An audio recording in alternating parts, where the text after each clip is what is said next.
पहाड़ियों के बीच धूप भरे घास के मैदान में खरगोशों का एक जीवंत समुदाय पनप रहा था।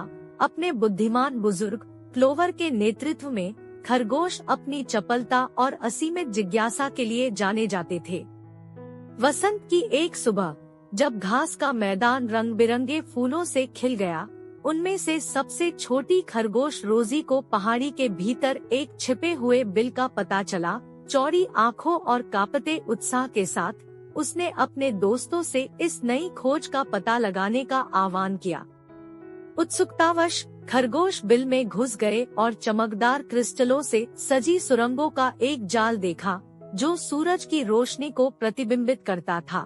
रोजी ने आश्चर्य से भरकर इसका नाम क्रिस्टल ब्रो रखा और खरगोशों ने इसे अपना गुप्त अभयारण्य बना लिया। दिन हफ्तों में बदल गए और क्रिस्टल ब्रो रचनात्मकता और रोमांच का स्थान बन गया। खरगोशों ने कहानी कहने, बहादुर खोजकर्ताओं और जादुई भूमि की कहानियां साझा करने का आनंद खोजा।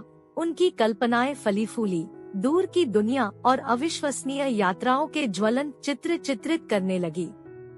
एक शाम अचानक आई बारिश के कारण घास के मैदान में पानी भर गया, जिससे खरगोश आश्रय की तलाश करने लगे। क्रिस्टल ब्रो की गहराइयों को याद करते हुए वे भूमिगत हो गए, जहां चमचमाते क्रिस्टल ने अंधेरे को रोशन कर दिया, जिससे एक मंत्रमुग्ध कर देने वाला दृश्य पैदा हो गया। एक दूसरे से लिपटकर उन्होंने कहानियां और गीत साझा किए और अपने नए आश्रय स्थल में आराम महसूस किया।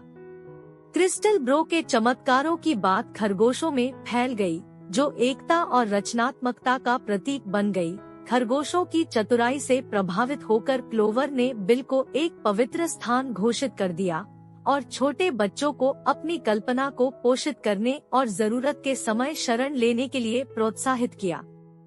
उस दिन से क्रिस्टल ब्रो खरगोशों के बीच एक पोषित खजाना बना रहा। यह रचनात्मकता का स्वर्ग बन गया।